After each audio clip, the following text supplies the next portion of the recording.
Welcome to Connect to Joy. Your host, Carol DeChaine, is an intuitive spiritual guide for practical matters and Marconic multidimensional energy practitioner. Her quest is to help you realize new possibilities, discover and release what holds you back, and enable you to manifest an inspired life filled with joy. Join us on this journey of transformation. Now, here's your host, Carol DeChaine. Welcome, beautiful spirits. Many of you listening have been involved with spirituality for many years, maybe even decades like I have. But some people may be newbies, people with interest but don't know where to start.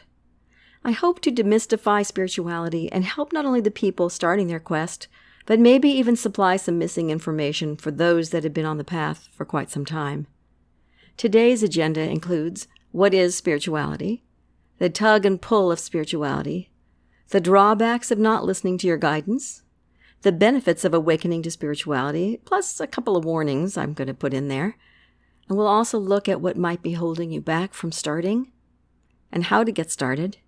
And then finally, I'll give you the 25 tools and tips to awaken and start on your path to a more spiritual life. Let's start with what is spirituality? The Oxford Language Dictionary says spirituality is the quality of being concerned with the human spirit or soul, as opposed to material or physical things. Okay. Vocabulary.com says spirituality is concerned with things of the spirit. And that's kind of stupid, right? It doesn't tell you a whole lot, but I like what it goes on to say, and it's kind of long, but I'm going to repeat the whole thing. It says spirituality often has to do with religion, but it doesn't have to. You might say, I'm not religious, but I have a strong sense of spirituality, which might mean that you practice yoga or meditation, or you pray with a group, or you nurture your spirit by spending time in nature. Religions usually have defined beliefs, rituals, and guidelines, and spirituality is more individual, which I really like the way they put that rather long explanation. And to me, spirituality is a belief in something beyond myself, that everyone and everything is connected in a higher way, whether we can see it or not, and it's all about feeling that connection. But what does spirituality mean to you? And that's a deep question, but it's only one that you can answer. So I'll say again, what does spirituality mean to you? And has it maybe changed over the years if you're like me and have been at it for a while? But if you're new, maybe the definition is something that is holding you back. So if you know what it is, that may help. I mentioned at the beginning I was going to talk about the tug and pull of spirituality. And let me give you an example so you know what I mean by this. You might be going along fine with life, never thinking of God or anything beyond your life, and all of a sudden something goes wrong. Someone gets sick, or something else happens, and you find yourself bargaining with a God you may or may not even have believed in the past, because it's kind of a last-ditch effort that normally wouldn't even enter your thoughts. But you also, on that tug and pull, you might yo-yo back and forth. You might go to church for years, and then stop for years, and then go back again. You might take some spiritual classes for, like me, quite some time, and then stop, and then try to start again. You might start up your meditation or yoga practice for a while, and then you kind of get busy, so you slough it off. It's the first thing that goes. I do find that for most people, spirituality isn't their first priority. When life gets in the way, it's one of the first things that goes. We don't take the time for it. I know I went to a Unity church for years that had incredible classes. I took classes on everything from Reiki to heart math to transcendental meditation and rebirthing, and of course, study on different books, some of which were Unity authors like the Fillmores or Emily Cady, but also A Course in Miracles and Wayne Dyer's books, and it was really an enriching time.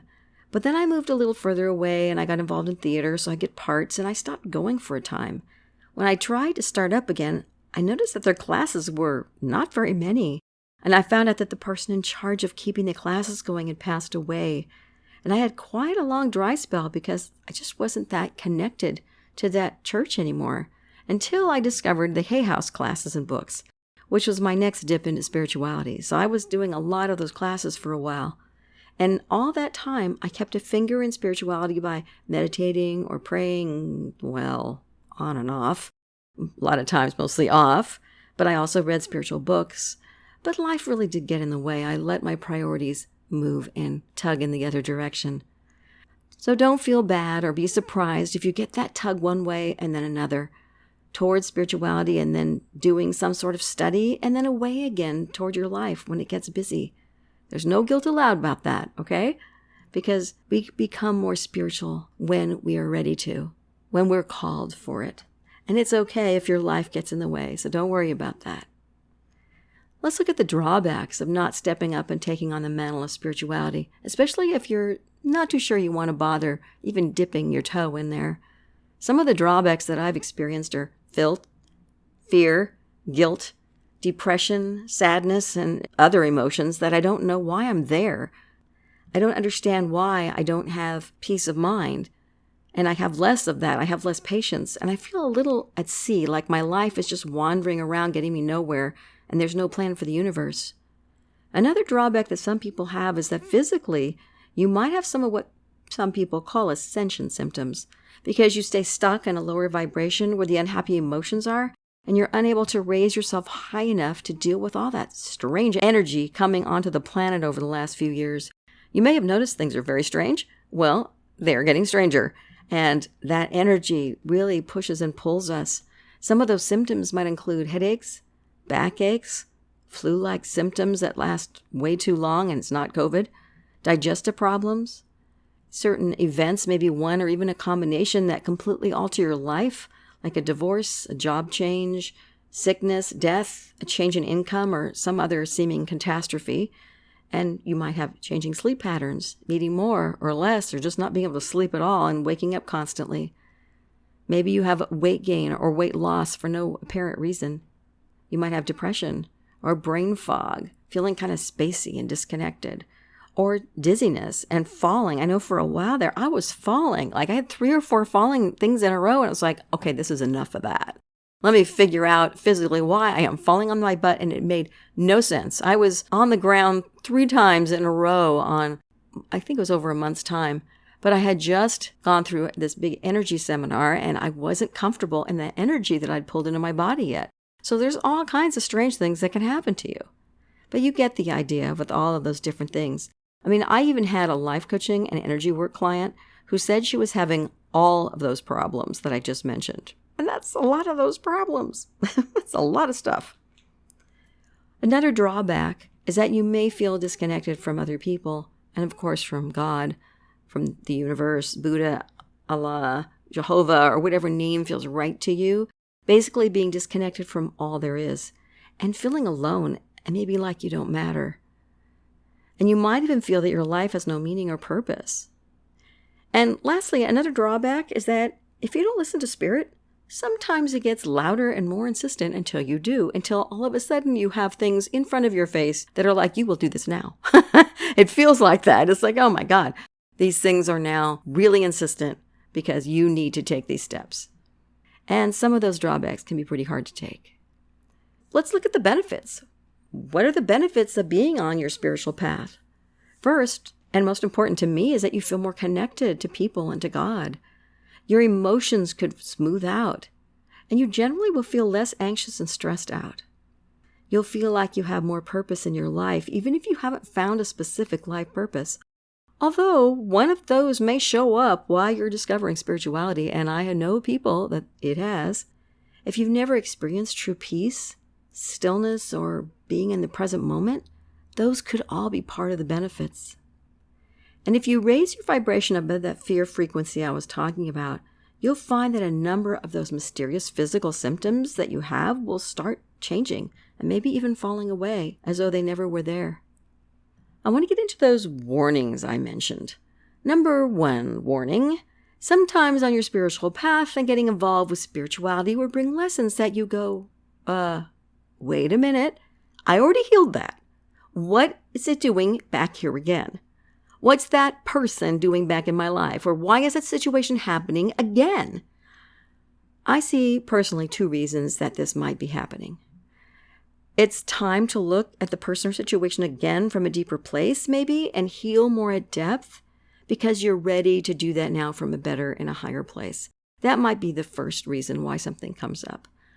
But for me, number 2, sometimes I really feel that subconsciously I'm requesting a validation that I've already healed something.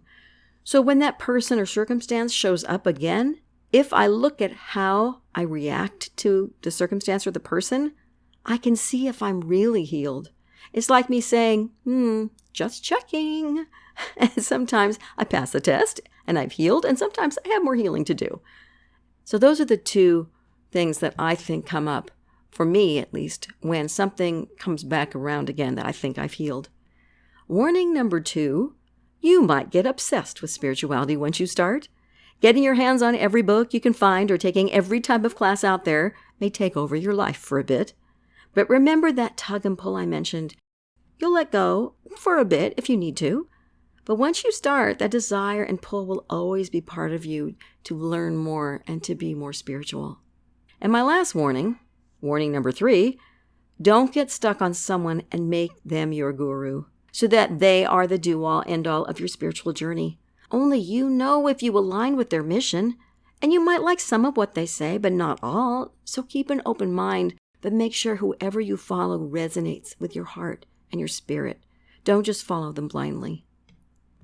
If you truly feel the pull towards spirituality, then next let's look at what might be holding you back from getting started or continuing if you sort of started and then decided, I have other things to do. Think about your life as I go through these and see if any of these reasons resonate with you why you might not have started, or you stopped and you didn't go back. Number 1 is you're just too busy. You barely have any time in the day as it is, and you think spirituality will take too much time. The second thing is you've never really particularly maybe believed in God, and being pulled in the direction of finding out more might be a little unnerving when you don't believe. And you may have had a bad experience with a particular religion and hesitate to look into spirituality because of that. The fourth thing might be that people around you might judge you harshly for being kind of woo-woo or out there if you look into spirituality. And lastly, maybe you don't have anyone to talk to about what you're feeling or where to start. Now, do any of those ring a bell? Let me take a quick look at each one so I can give you a little more in-depth information. What about being too busy? It seems we always have time to make something important a priority, right? Even if it's work or it's home, if it's a priority all of a sudden, it's important, we'll find a way to stuff it in our time schedule. Finding even a measly 5 minutes a day to do some sort of spiritual practice, even if it's while you're taking a shower, is a great beginning. Now, if you never believed in God, let me just say that spirituality isn't about necessarily believing in one God in the religious sense. Each person has their spiritual path. So even if all you do is find some time to center and bring yourself some calm and peace, you're taking some moments for spirituality. After some time and more information, you might blossom beyond that. If you've had a bad experience with religion, spirituality, honestly, has nothing to do with religion. Spirituality is your path. Religion is what man put together in order to find their path. That doesn't mean their path is for you. A lot of people who consider themselves spiritual do not consider themselves religious, in case any of that helps you to get beyond that bad experience. Now, if you think people will judge you too harshly for turning towards something they don't believe in, realize that you really don't have to talk to anyone about your spirituality and where it's leading you. If it leads you too far away from those people and you feel more enlightened and in a better place, those people you thought would judge you will either stop being in your life for some reason, or they'll join you on your journey in some way. And that's always a pleasant surprise when that happens. And lastly, if you don't think you have anyone to talk to about what you're feeling, just stop for a moment and realize just how many people are out there taking a similar path to find meaning in their life. I'll be giving you different options to get started in a minute, and that may help you also being able to connect to other people. Unless you get truly motivated to take the first step, you may never do it. Looking into spirituality and seeing if there's a direction that works for you is totally an individual decision. And there are a ton of different ways you can go. I'm going to mention a few ways to get started and then give you those 25 tools and tips to keep you on your path. So how can you get started? You can look for meetups in your area that are related to spirituality and see if any of them resonate with you. And then go to the meetup. Don't just think about it, go. And then you can also check local churches to see if any of them feel good. You might be able to watch the sermon virtually to see if it feels like you might want to go in person. And then go. I realize I said that religion and spirituality are different, but people connect in different ways. And sometimes a church is a great way to get started unless you have an aversion to it. because there you'll find other people of like minds, and you'll also find more social activities generally. And that might be something that makes you feel more connected to others while you're hanging on to your spirituality or checking into it. You can also check the activities posted on the church's website to see if there's an active social calendar at the church of whatever choice you have. But just note that since the pandemic, there seem to be a lot fewer classes and chances to get together, I've noticed when I've looked at places. You can also ask any spiritual friends for their favorite authors. I especially recommend, and I mentioned him earlier, Wayne Dyer for people new to the spiritual arena. He's pretty easy to read and has a variety of subjects. And of course, any of the Hicks books about the law of attraction are also great first reads. I find people like Deepak Chopra and Eckhart Tolle a lot deeper, and sometimes it takes me a few readings to get through them with any kind of understanding. Sometimes I read the same page 5 times. But there are a ton of great authors out there, and maybe those two are fine for you now as well. But they're a lot deeper for me. It takes me some time. Now you can also try a local class on meditation or yoga to see if one or both of those are good for you. Just realize that there are a number of different types of both meditation and yoga, so one class may not tell you everything you need to know. And those are just quick ways of how you could get started. And now I want to go over to the 25 tools and tips to awaken and help you on your spiritual path. The first thing is, if you haven't tried it much or it hasn't worked for you in the past, try prayer. Just talk to God. Don't do anything else, just talk. Sometimes great ideas come to you, but usually, at least for me, getting everything off my chest makes me feel peace just speaking to a higher being. And then if I want to meditate after that, I get all the stuff out, all the angst, and then I am in a peaceful place so that then I can meditate easier. The second thing is, do try a regular meditation where you just sit in one place with your eyes closed and move out any thoughts that come in. Be aware of your breath and just stay in the present moment. You can set your timer for 5 minutes or 2 minutes even to start if you like. That way you can work up to a longer time as you do it, maybe a minute a day longer, or you can do whatever you need that way. Meditation of this sort is great for stress, anxiety, pain. It helps you sleep, plus a ton of more benefits you can look up online. I mean, this one is well documented how many good things come from it. But if you hate that type of meditation, yeah, I'm one of those. You can try a lot of other types, including walking in nature with or without your dog, staring at a candle or a tree, being near water, or even doing dishes if you stay aware and fully present, and you do your dishes with the breath as you're doing it. Finding peace is the goal, and letting go of anything that's bothering you. So see which one works for you. You can also count your blessings. That song had it right. If you can look at all the things that make your life worth living, even if there are only a few, your blessings generally multiply. Thank the law of attraction for that one. Some people prefer to count your blessings as being ingratitude. You can also write in a journal. Get out what bothers you in a journal and then let them go. So many times when we write things down, we stop worrying about them and let them lay instead of gnawing over it like a bone. So writing in a journal, you can write the good things that happen and how grateful you are, but you can also let go of all the negative and put those down and say, I'm letting those things go now. It's done, it's out, I'm done. The next thing I want to mention is that you can just breathe. Take a few breaks through the day when life gets hard and just breathe. Close your eyes and let yourself float for a few moments in peace. And then you can go back to whatever it is that you have to go back to. The next one is to read any and every spiritual book you can get your hands on.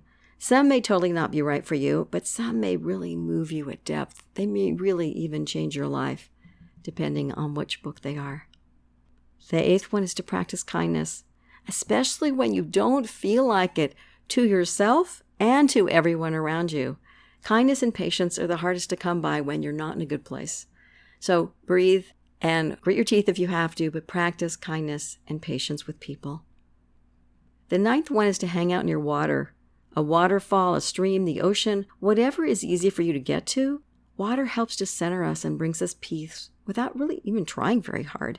We don't have to go out there and force ourselves to be on the water if we don't like to be on the water. Just sitting near it can do that for us. The one I love to do is to use I am affirmations for anything that holds you back. Anything subconsciously stuck, it's a great tool. I have on YouTube something called the Joy Corner. And of course, YouTube is free and it has a ton of I am affirmations. I do one every week on Sunday right now. And I think I have at least 3 years of those. So you have 150, at least I am affirmations you can go through if you want. The next one is to try yoga or Pilates. They really can be a spiritual experience, and it may or may not be your thing, but there are a number of it, especially yoga types, that can bring you focus and peace. Another thing is martial arts can also be a very spiritual thing to do depending on the teacher. The teachings are very deep, and it's also a great physical exercise. And one last movement thing, it's quite spiritual, is Tai Chi or Qigong. If you're a movement person instead of a sit around and meditate person, yoga, martial arts, or Tai Chi are great choices. I'm up to 14 now. Let's see, I think 14, yes. So you can find a study group in your area of a book you're reading. Whether it's through a church or a meetup group or another group, you can really learn a whole lot more in depth when you discuss a spiritual book in a group. They have a lot of insights that you may not come up with that can help move you and really help you learn more. The next one is to have a massage or other body work done. Now, darn, isn't that a tough one to have to be spiritual, you think? What? But don't think about what the person's doing or talk or think about tough things or what you're doing when you leave. Let yourself drift and let all that negative stuff in the cells of your mind and in your body just release while you stay in your peaceful, kind of floaty space. It's a great way to feel really good when you leave. You can also do something a little different and the opposite almost. You can join a drumming circle. Many people find a sense of deep peace when they participate in a drumming circle, and you can either just sit there or be one of the drummers, depending on where you go and if you have to bring your own drum. The next one is some people find that fasting can be a spiritual experience. It has never worked for me, but if you do try it, do be careful and make sure to drink plenty of fluids. All I've been is cranky because I was hungry. So it may or may not work for you as well. Number 18, if you dance like no one is watching, totally unselfconsciously, you might find that your body movement gives you relief from stress, and it's kind of an actual spiritual experience. When I'm at home and nobody's watching me, if I just close my eyes and move to the music, whether it's rock and roll or what it may be, it doesn't matter. It feels good. The next one is to find a community that speaks your language. A lot of times that ends up being a church setting, but if you take up energy work, it may be other practitioners and your expertise. It could be anything, but try and find a community that is your spiritual, not necessarily match, but at least something similar, because then you can talk and say whatever you want without being concerned in that area. And they might become great friends. Now the next one, we're up to 20, is to try energy work to balance your body, your emotions, your chakras, and your spirit. There's lots to look into. Here are a few, just so you can get an idea. So there's Reiki, touch therapy, EFT tapping, polarity balancing, chakra balancing, aura cleansing, cranial sacral therapy. And then there's what I do, which is Marconics multidimensional energy. Each one has its pluses, but find the one that resonates with you and make sure you have a practitioner that resonates as well. The energy may be right, but the practitioner could be wrong. So really feel into it and see which one you want to try if you do. 21 is to practice staying more fully present in the moment instead of worrying about the future or the past. This can be a little difficult, but if someone's talking to you, for example, give them your complete attention. It's amazing how we don't do that. Ignore your phone and all the other distractions, including thinking about what you want to say next or what you have to do when you leave that person. Be totally focused on them. If you've ever had anyone do that to you, you know what a gift that is. Staying fully present can be in any kind of sense. Being aware, not thinking of the past or the future, it works wonders when you can do that more. Because all those fears and worries, they do not have a place in the present. Number 22 is you can try a spiritual coach. Whether you speak to a rabbi, a priest, or a spiritual life coach, all of them can help you blossom and grow in that spiritual area. But make sure you feel totally comfortable with them. You don't want someone that questions you in a way that makes you uncomfortable or says something inappropriate or just is not your spiritual match. You want to make sure that you feel really good with them. You can also create a sacred space. Whether you have an altar or just a little area in your garden, having a space that feels sacred, that you can go to when things aren't going well, can help you find peace whenever you go there. And maybe it becomes your meditation space or the space that you do Tai Chi in or whatever you want to do. it's a really great place. Now, sometimes you can't have a physical space, so you have an imaginary place where you can close your eyes and visit in maybe a meditation, like a fantastical garden or a waterfall setting or a mountaintop or whatever you want. Whatever brings you peace and helps you breathe and relax can be a sacred space, kind of virtually.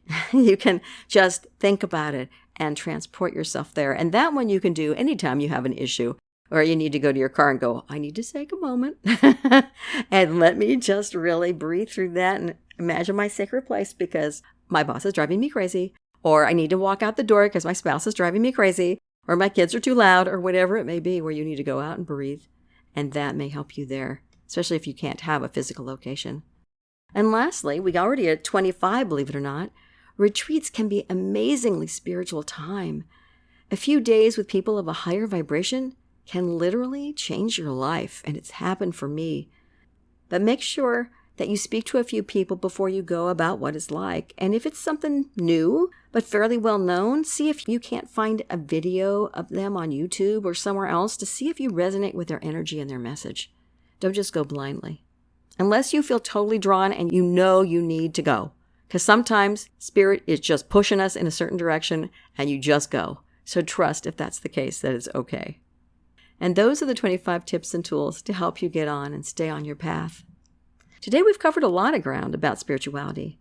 We've gone over what spirituality is, the tug and pull of spirituality, the drawbacks of not listening to your guidance, the benefits of awakening to spirituality, plus some warnings that I gave you, what might be holding you back from getting started, and how to get started, and the 25 tools and tips. If you're new and feel overwhelmed, try to find the motivation to take one step, to try one thing that feels spiritual to you. And if that doesn't pull you in, then try a different thing. There are a million things you can do and try to be more spiritual. Those of us on the path for a long time have tried a ton of different things and know we still have far to go to become, and I'm doing air quotes, enlightened, which personally I think of as a journey instead of a destination, at least in this human lifetime. If you can quiet your mind and stay more in the present moment, you'll feel peace, stillness, and have more of a connection to all that is. For me, that really is what spirituality is all about. Thank you for joining me here today. If you'd like to know more about intuitive spiritual or life or business coaching with me or Marconics multidimensional energy, please check out my website, connecttojoy.com. That's connect2joy.com. And follow me on Instagram at, you got it, connecttojoy. Until next week, be courageous and reach higher. Just take one step at a time on your journey and get the help you need and get out there and find your joy because you deserve it.